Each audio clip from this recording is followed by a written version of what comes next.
मैं आपका अध्यापक के सर। आज मैं आपको पढ़ाऊंगा विज्ञान। जैसा कि आप लोग देख रहे होंगे, क्लास कौन सी है बताने की ज़रूरत नहीं, क्योंकि बोर्ड पे लिखा हुआ है कक्षा 9 विज्ञान। अभी हमने काफ़ी एनालिसिस किया, काफ़ी क्लासेस में गया। काफ़ी बच्चों को ये नहीं पता होता कि जब उनसे कहो भौतिक विज्ञान, रसायन विज्ञान या जो है जीव विज्ञान, तो वो लोग कंफ्यूज हो जाते हैं। या कह दो कि विज्ञान पढ़ाएंगे कक्षा 9 की, उसमें अगर नाम ले लो कि हम भौतिक विज्ञान पढ़ाएंगे, तो कंफ्यूज हो जाते हैं कि ये विज्ञान के अंदर विज्ञान कहाँ से। तो इसलिए आपको जान लेना आवश्यक है कि विज्ञान के 3 पार्ट हैं।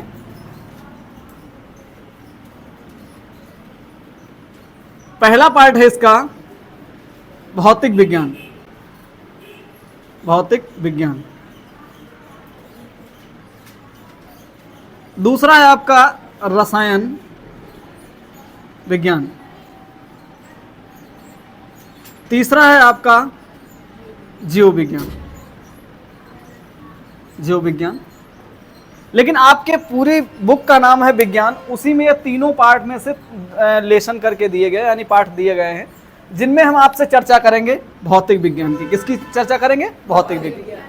भौतिक विज्ञान के आपका पहले चैप्टर का ही नाम है, इसलिए हम डाल देते हैं भौतिक विज्ञान। भौतिक विज्ञान। अच्छा, भौतिक से अर्थ क्या है? भौतिक से अर्थ है जो आपके आसपास चीजें आपको स्पष्ट रूप से नजर आ रही, वो सारी चीजें क्या हैं? भौतिक हैं। अब भौतिक विज्ञान में अब जब चर्चा करेंगे आपसे, तो भौतिक विज्ञान में सबसे पहले आपके लेसन में जो दिया हुआ है, यानी कि आपका पाठ जो दिया है, आपके सिलेबस में जो दिया है, वो है आपका गति। क्या है? गति। चैप्टर का नाम है गति। क्या नाम है? गति। इंग्लिश में इसको बोलते हैं मोशन। क्या बोलते हैं? मोशन। ठीक है। देखो कि गति को पढ़ने से पहले कुछ इसके पहलू हैं, वो जान लेना जरूरी है। गति का मतलब है आप अगर एक जगह से दूसरे जगह आप जा रहे हैं तो आपने गति की है, गति के माध्यम से ही आप गए हैं। लेकिन गति से पहले कुछ महत्वपूर्ण बिंदुओं को जान लेना आवश्यक है। उनमें सबसे पहला बिंदु है विराम। क्या है? विराम। विराम। विराम। अब विराम है क्या? विराम का सीधा सीधा अर्थ होता है कि जब कोई वस्तु एक जगह पे स्थिर अवस्था में होती है, उसे उसका विराम बिंदु कहते हैं। क्या कहते हैं? विराम बिंदु।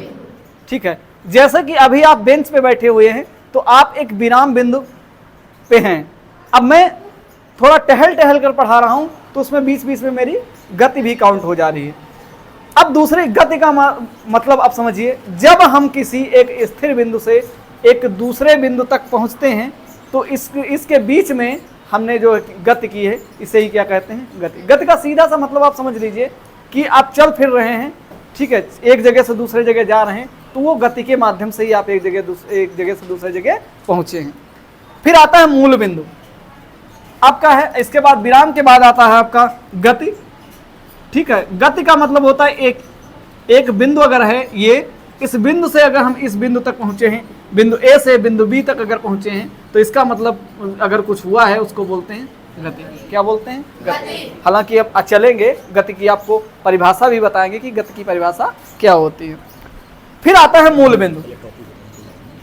मूल बिंदु जान लेना आवश्यक है कि मूल बिंदु क्या होता है। मूल बिंदु, बेटा, मूल बिंदु का मतलब होता है जहां से कोई वस्तु या जहां से कोई वस्तु जिस स्थिति से चलना शुरुआत करती है, उसे हम क्या कहते हैं? मूल बिंदु।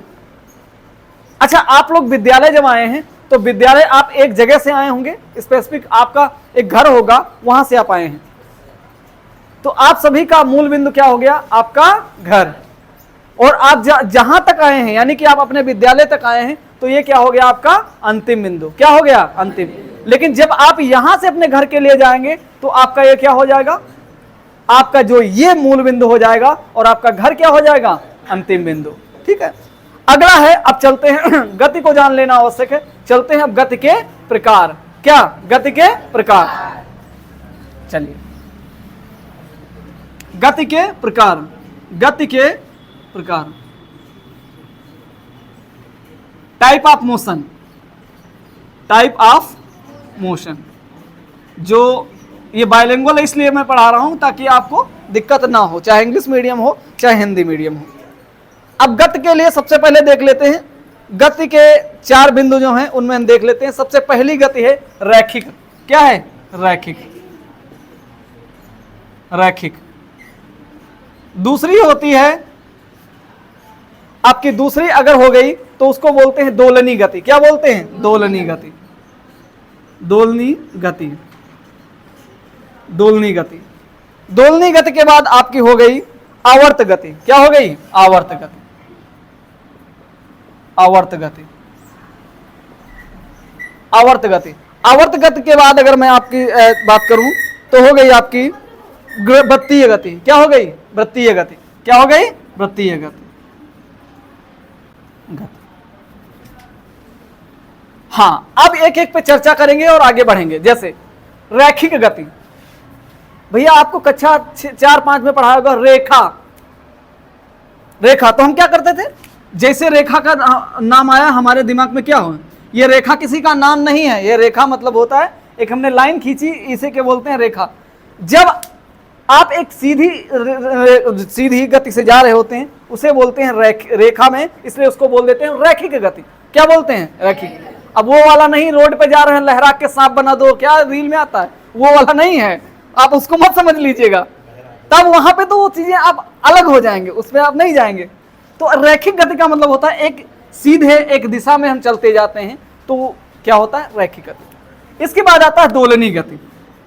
अब दिमाग में आ रहा होगा कि सर ये तो समझ में आ गई, आपने समझा है, इसको कैसे समझाओगे? तो आइए, दोलनी गति का मतलब समझते हैं क्या होता है? आपने देखा होगा सबके घरों में एक घड़ी लगी होती है, या आपने देखा होगा कि उसमें एक ऐसे पेंडुलम जो वो इधर उधर घूमता रहता है। अरे उसको छोड़ो, अभी सावन आएगा, सावन, तो उसमें पहले आप लोग गाना गा, सावन के झूलों ने, अरे नहीं, उसको मत गाओ, उससे कुछ सीखो।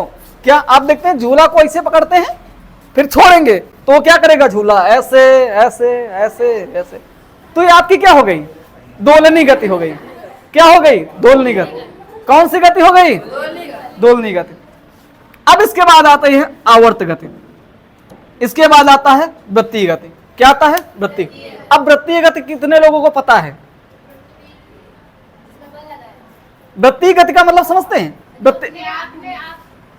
अपने आप अपने अक्ष पे घूमने। हाँ, वृत्तीय गति का मतलब समझिए, जैसे देख रहे हो अब हम क्या कर रहे हैं, अब जैसे हैं अगरबत्ती एक वृत्त के रूप में, वृत्त मतलब समझते हैं, ये गोला, ऐसे अगर आप गोल गोल गोल गोल घूम रहे हैं। आपने देखा होगा एक जो आपके मेले में गए होंगे तो मौत का कुआं देखा है? तो मौत के कुआं में क्या कह रहा, वो घूम रहा होता है, तो क्या वो कौन सी गति कर रहा होता है? वृत्तीय गति। इसमें एक गति मैं और ऐड कर दे रहा हूं जिसको बोलते हैं घूर्णन गति। क्या बोलते हैं? घूर्णन गति। बेटा अब यहाँ पे कंफ्यूजन क्रिएट होगी, क्योंकि जब मैं घूर्णन गति पढ़ाऊंगा तब वहां पे आप लोग कंफ्यूज हो जाएंगे। क्या कंफ्यूज होगा? घूर्णन गति का मतलब होता है अपने ही अक्ष पर, अपने ही अक्ष मतलब समझते हैं, देखिए मार्कर है, मार्कर जब अगर ये ऐसे घूम रहा है मार्कर, ठीक है, तो ये क्या हो गया? तब इसको कहेंगे वृत्तीय गति। लेकिन अगर मैं इसको यहीं पे घुमा रहा हूं गोल गोल, इसको ऐसे घुमा रहा हूं, तो इसका मतलब क्या हो गया? घूर्णन गति। हमारी पृथ्वी जो होती है, हमारी पृथ्वी में दोनों होती हैं, वृत्तीय गति भी होती है और घूर्णन गति भी होती है, दोनों गतियां होती हैं, क्योंकि वो गोल गोल तो घूम रही ही होती है, साथ में अपने अक्ष पर भी वो घूम रही होती है। ठीक है, अगला आता है, अब ये हो गए इतनी आपकी गतियों के प्रकार हो गए। अब गतियों से रिलेटेड जो महत्वपूर्ण तथ्य हैं मैं उनको एक एक करके समझाता हूं। ठीक है,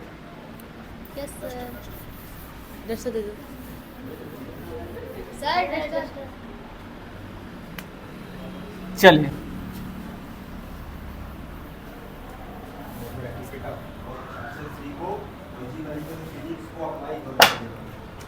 अब चलते हैं भैया। अगर आप घर से आए हैं साइकिल चलाते हुए, यहां तक आए हैं, तो क्या कहना रे सर जी बड़ा थक गए थे, 2 किलोमीटर स्कूल है, तो 2 किलोमीटर आपने दूरी बताई। क्या बताई? दूरी। तो एक बात तो समझ में आ रही है, जब हम गति करेंगे तो कहीं ना कहीं दूरी आएगी। अब भैया जब आते हो तो क्या होता है, यहाँ प्रेयर हो रही, आप आए, कह रहे हैं सर आज लेट हो गया। अरे तो कैसे लेट हो गया? तब आप एक बहानेबाजी करते हैं, सर साइकिल की चैन उतर गई थी। हम जानते हैं आप बहानेबाजी कर रहे हैं, लेकिन आपको इग्नोर किया जाता है। तो बेटा कुछ समय लगा। आप क्या कहेंगे, सर हमारे आने का 15 मिनट में हम यहाँ जाते, लेकिन हुआ क्या, साइकिल की चैन उतर गई, इसलिए हमें क्या हुआ, देर हो गई। तो बेटा इसमें एक बात और समझ में आई कि यहाँ समय भी है। क्या है, समय। यानी समय और दूरी का दोनों का रोल है। तो अब उस पर आप चर्चा करेंगे। सबसे पहले लिखेंगे हम दूरी। दूरी, डिस्टेंस। डिस्टेंस क्या है, डिस्टेंस। जब कोई व्यक्ति एक स्थान से दूसरे स्थान तक गति करता है तो उसके गति एक समय में करता है। उस गति के द्वारा, गति के बाद जो भी हम एक स्थान से दूसरे स्थान के बीच में जो तय करते हैं उसे हम कहते हैं दूरी। क्या कह देते हैं, दूरी। अब दूरी समझ में आ गई कि सर हम यहां से चले और यहां तक पहुंचे, हमने दूरी कवर कर ली। बेटा अब एक चीज इसके बाद आती है डिस्प्लेसमेंट, जिसको बोलते हैं हम विस्थापन। क्या बोलते हैं, विस्थापन।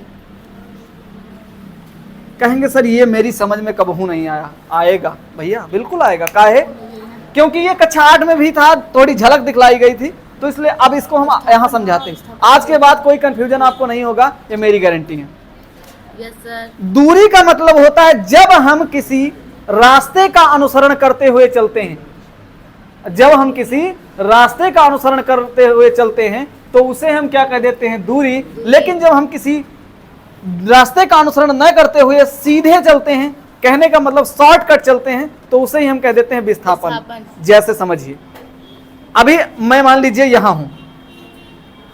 अब एक तो तरीका है कि अगर मैं नीचे जाना चाह रहा हूं ऑफिस, प्रिंसिपल ऑफिस, तो मैं यहां से निकलूं, फिर ऐसे जाके फिर सीढ़ी से नीचे उतर के जाऊं। तो ये तो जब मैं जा रहा हूं एक रास्ते के लॉन्ग, तो ये क्या हो गई आपकी दूरी। अब क्या करें, विस्थापन। हम क्या करें, यहां से जंप मारे और सीधे नीचे, हाथ पैर तो टूटेंगे ही, लेकिन हम विस्थापन को कवर कर लेंगे। क्या कर लेंगे, विस्थापन। अब आप यहां से जाते हैं, कुछ बच्चों का घर यहां आपके स्टेशन के उस पार होगा। तो एक तो तरीका है, आप यहां से गए विद्यालय से, फिर इधर मुड़े, फिर इधर मुड़ने के बाद क्रॉसिंग क्रॉस किए, फिर इधर से जाके आप अपने गांव पहुंचे, मतलब अपने गांव पहुंचे। और एक तो तरीका है, क्या किए, सीधे ठेल गए। सीधे ठेल गए मतलब सीधे निकल गए स्टेशन को, इस बार पटरिया क्रॉस करके चले गए। क्या पटरिया क्रॉस करने का कोई रास्ता है, नहीं। आप पटरी पे कोई रास्ता तो है नहीं। Yes sir.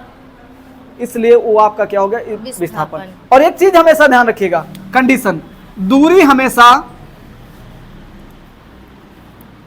विस्थापन से बड़ी या बराबर होती है।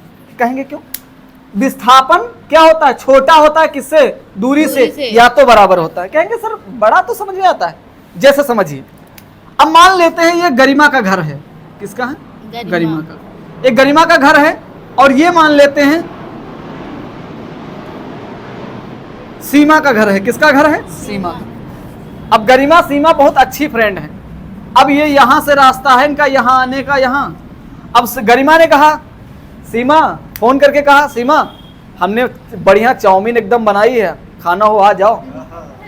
सीमा के मुंह में पानी आ गया। सीमा ने कहा जस्ट मैं तुरंत आ रहा हूं। उसने कहा 5 मिनट में आना है। गरिमा ने कहा 5 मिनट में कैसे आ सकते, 10 मिनट का रास्ता है। तो गरिमा ने क्या कहा, अरे भाई सीधे जो बीच में खेत एक ऐसे रास्ता बनी है, उस पर निकल आओ। तो गरिमा ने क्या किया, भाई यहां मान लीजिए 3 किलोमीटर 4 किलोमीटर, और उसको जब पाइथागोरस से निकालेंगे तो आपका आएगा 5। तो भैया वैसे गरिमा चलती तो 3 और 4 कितना किलोमीटर चलती, 7 किलोमीटर। कितना चलती, 7।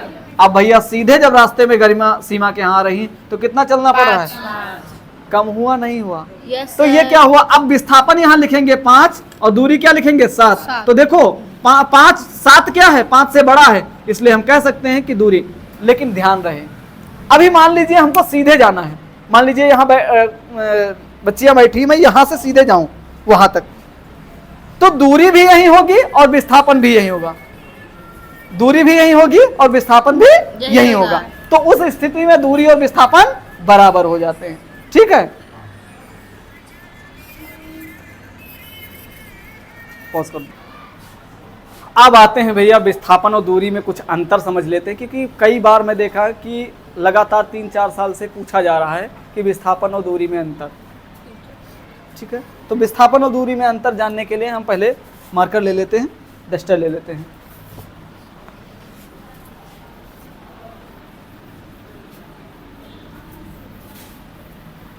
अब इन जितनी भी चीज़ों को मैंने बताया उन्हीं को आप कंपेयर कर लीजिएगा तो वहाँ समझ में आ जाएगा।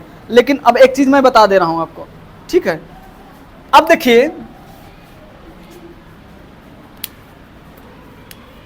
अब दूरी देखिए और विस्थापन।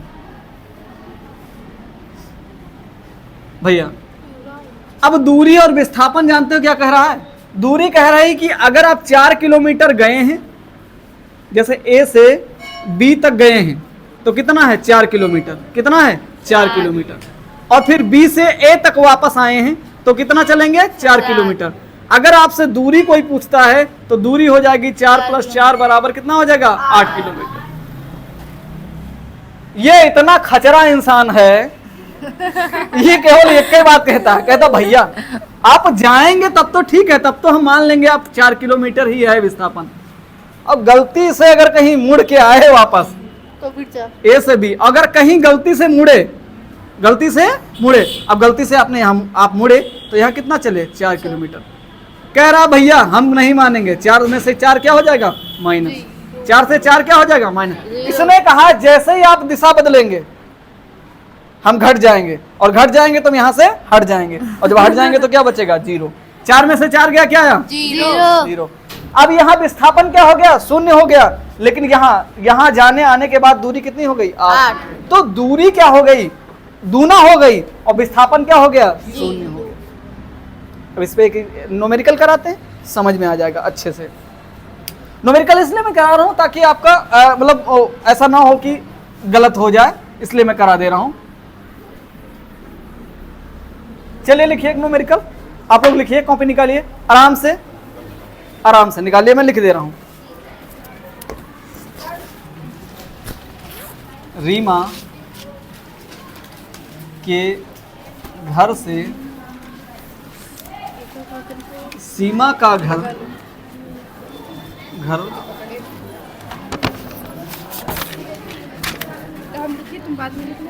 एक मिनट रुक जाइएगा, गलती है। हाँ आप लिखते हैं, श्याम अपने घर से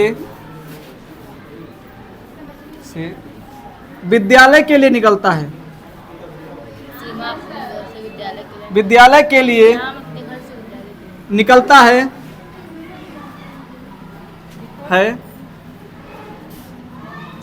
वह अपने घर से 4 किलोमीटर चलता है और फिर बाएं मुड़ता है और 3 किलोमीटर चलता है, और 3 किलोमीटर चलता है। 3 किलोमीटर चलता है। कितना चलता है? 3 किलोमीटर चलता है। अब वो कह रहा है बताइए कि श्याम ने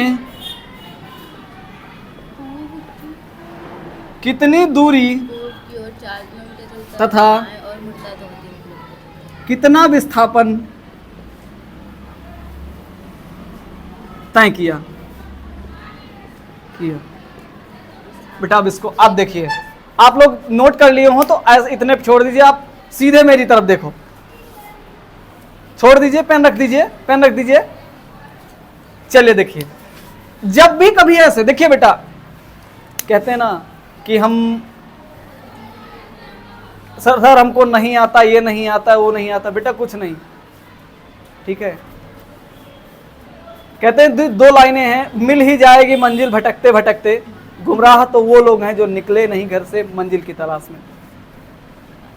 तो इसलिए आप लोग मंजिल की तलाश में निकलिए, और मंजिल मिले ना मिले तो मुकद्दर की बात, हम कोशिश भी ना करिए तो गलत बात है, ठीक है। तो ये सब चीजें यहाँ देखिए। अब यहाँ देखिए, अभी हम मान लेते हैं सेंटर। क्या मान लिए? सेंटर। ये मान लेते हैं केंद्र है, ये मान लेते हैं कि घर है, किसका? श्याम का।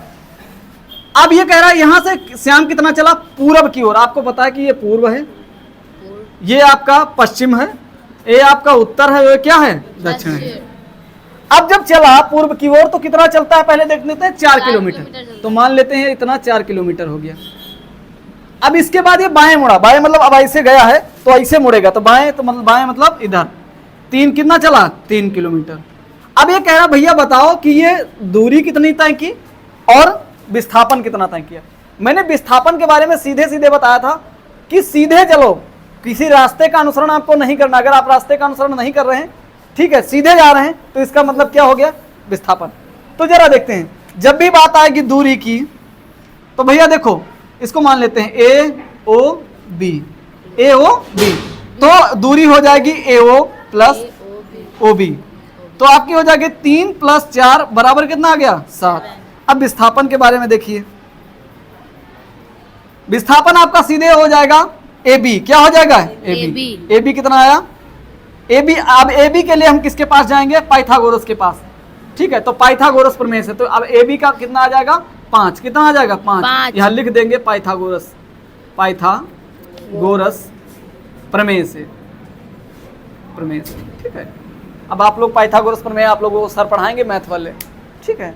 हालांकि पढ़ाने को मैं भी पढ़ा सकता हूं, ऐसा नहीं है, बट अब वहाँ आप देख लीजिए क्योंकि सिलेबस ज़्यादा है इसलिए हमको सबको लेके चलना। फिर मैं तो आपको यहाँ पढ़ाने लगूंगा, फिर तो हम अपने आउट ऑफ बाउंड्री लाइन चले जाएंगे, वो जो कि हमको नहीं जाना है। चलिए बेटा इसको आप नोट कर लीजिएगा या स्क्रीनशॉट ले लीजिएगा, ठीक है।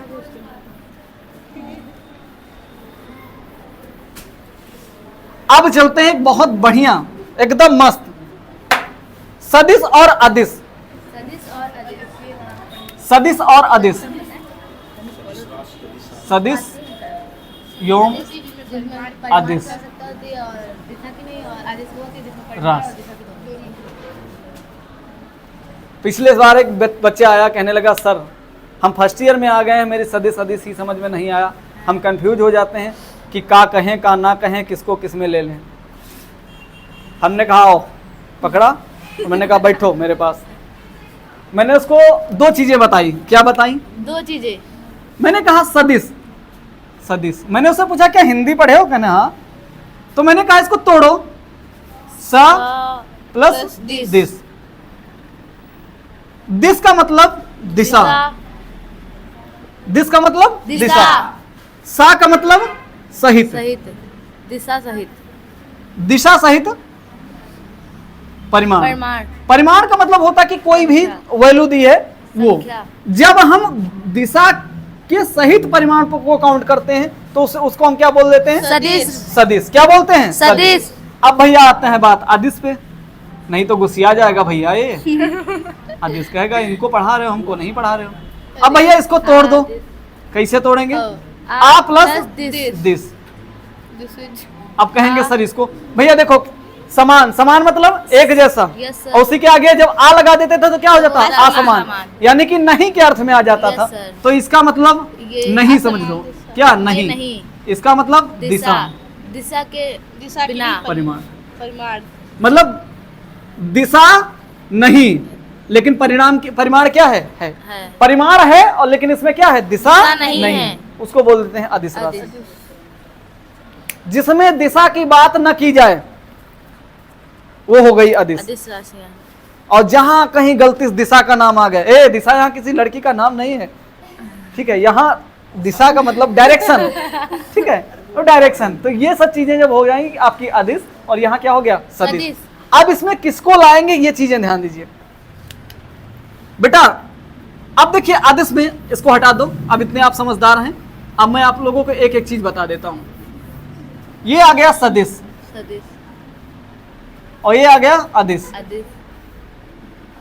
बेटा ध्यान दीजिए, सदिश और अदिश में पहले लिख लेते हैं हम अदिश ताकि आसान हो जाए। ये अदिश और हो गया सदिश, सदिश। राइटिंग देख लेना भैया, संभाल लेना मेरे को, बड़ी राइटिंग बड़ी गंदी, क्या लिख रहे हैं भाई। ये देखिए अदिश का मतलब इसमें आएगी सबसे पहले, अदिश में क्या आएगी? दूरी। भैया क्या दूरी में कोई दिशा होती है? नहीं सर। हम का लखीमपुर तुमसे, अच्छा ये तुमसे कोई बताओ थे जब आप लोगों से पूछता है जैसे कि आप कहाँ से आते हैं तो क्या आप ये बताते हैं कि हम इधर जाएंगे सर 4 किलोमीटर, फिर 4 किलोमीटर उधर जाएंगे? क्या कभी कोई बताता है? नहीं। कहता हमारा घर सर यहाँ से 15 किलोमीटर दूर है। क्या बताया? दूरी। क्या बताया? दूरी। क्या उसने दिशा का नाम लिया? No sir. जब नहीं लिया तो दिशा को क्या याद करना? चलो इधर देखें। अब दूरी, इसके बाद आता है विस्थापन। अगर अदिश में क्या आएगा? दूरी। तो सदिश में क्या आएगा? विस्थापन। क्या आएगा? विस्थापन। अब विस्थापन क्यों आया इसमें? क्योंकि विस्थापन में क्या होता है, जैसे कोई पूछा कि बेटा आपके घर हम आ रहे हैं, जरा बताओ कैसे आना है, तो आप कहेंगे सर वो वहां पहुंचिएगा, वहां से आप वही 1.5 किलोमीटर इधर की तरफ मुड़िएगा, फिर उधर की तरफ मुड़िएगा। तो आप क्या बता रहे हैं? परिमाण तो बता ही रहे हैं, यानी कि कितने किलोमीटर आ रहा है, साथ साथ अब दिशा भी बता रहे हैं। इसका मतलब अब क्या है? विस्थापन। विस्थापन किस में आएगा? सदिश। दूरी किस में आएगा? इसी प्रकार आता है चाल। चाल किस में आएगा? अदिश में। तो वेग किस में आएगा? सदिश। अटपटे जो आवे उनका तुम सीधे कीमा डाल दो। सदिश। वेग, विस्थापन, इसमें दूरी और चाल। आपके सिलेबस में जितना है मैंने उतना ही समझाया, बाकी इसमें और बहुत सारे होते हैं, जितना आपको लेके चलना है उतना ही, क्योंकि इकट्ठे बर्डन डाल देंगे आप लोग क्या हो जाएंगे, नुकसान हो जाएगा आपको। चलिए अब इसके बाद में आते हैं आपका, अब बाकी इसी का रिवीजन करेंगे आप, ठीक है, और बाकी आपकी क्लास कल होगी। इसको कम से कम 4 बार बस क्या करना है। कुछ लोग कहेंगे सर आप पढ़ा दिए हमको याद नहीं होता है, हम बताते हैं कैसे याद करना है। यहां से जाते हैं आप, पहुंचे घर, बढ़िया खाना वाना खाए, खा पी के अपना सो गए, ठीक है सो जाइए, मैं नहीं कह रहा हूं मत सोइए। इसके बाद आराम से वर्क करिए। रात के समय जब लेटने चलिए हर क्लास का, अच्छा के सर ने पढ़ाया था आज, गति पढ़ाया था, गति में क्या किया, अच्छा चल के भी दिखाया था, अच्छा मार्कर भी घुमाया था, उसका मतलब क्या है। तो ऐसे जब करेंगे तो चीजें याद हो जाती हैं। भैया ये बताइए, दुनिया में जिसको आप ज्यादा याद करते हैं वो हमेशा याद रहता है नहीं याद रहता? Yes sir. अभी रिजल्ट आएगा कक्षा 10 वालों का, अब कक्षा 10 वालों को केवल जीजा याद है लड़कियों को। अब लड़कियों को जब जीजा याद है तो जीजे को पहले रिजल्ट बताएंगे, मेहनत हमने की बस रिजल्ट बताएंगे जीजा को। ये तो गलत है भाई। लड़के क्या करेंगे, फोन करेंगे किसके पास, अपने भाभी की सिस्टर के पास, कह रहे हैं रिजल्ट इतना आया है, और तुम्हारा कितना आया, इतना है। हमको नहीं बताया एक्चुअल फील्ड में मेहनत किसने की है, टीचरों ने। बता किसको रहे रिजल्ट है नहीं है, इस पे तो गलत है, ठीक है। मेहनत हम करें, रिजल्ट उधर। तो ऐसे ही आप किसी को नहीं याद करना है, जिसको भी याद करना है दिमाग से नहीं, दिल से याद करो, दिमाग से नहीं। और जब नौटंकी करे तो बता दो कि तुम हमारे दिमाग में नहीं हो, बाकी तुम हमारे चाहे हाथ में रहो, चाहे किडनी में रहो, चाहे फेफड़ों में रहो, चाहे जहाँ रहे, बस हमारे दिमाग में नहीं रहना है। तो कहेंगे दिमाग में फिर कौन रहेगा, वो पूछेगा आपसे, तो बता देना के सर के द्वारा पढ़ाई गई साइंस। या हमारा नाम मत लेना, किसी को चिढ़ हो तो नाम मत लेना, लेकिन ये जरूर याद रखना कि विज्ञान, विज्ञान में किसको, भौतिक विज्ञान, रसायन विज्ञान और जीव विज्ञान। जिस दिन आप ये कार्य करना शुरू कर दिए आप सफलता की दहलीज पे हैं। कैसे नहीं याद होगा, मैं गारंटी लेता हूं, आप इसको जाके रिकॉल करिएगा, इसको बोलते हैं रिकॉलिंग मेथड, केवल 5 से 6 मिनट का। क्या करिएगा, लिखाएंगे, आपको लिखाएंगे नहीं, आपको नोट्स दे देंगे, नोट्स दे देना, फिर एक बार करना, खटाखट ये लिख देना, हाँ ये पढ़ाए थे, इसमें ये चीजें पढ़ाए थे, घूर्णन बताया था। अभी जब यांत्रिक ऊर्जा वगैरह पढ़ाएंगे तब आपको बताएंगे, एक एक चीज आपके क्लास से एग्जाम्पल लेंगे, ठीक है। बाकी आपसे कल बात होगी क्लास में। Have a nice day, thank you class.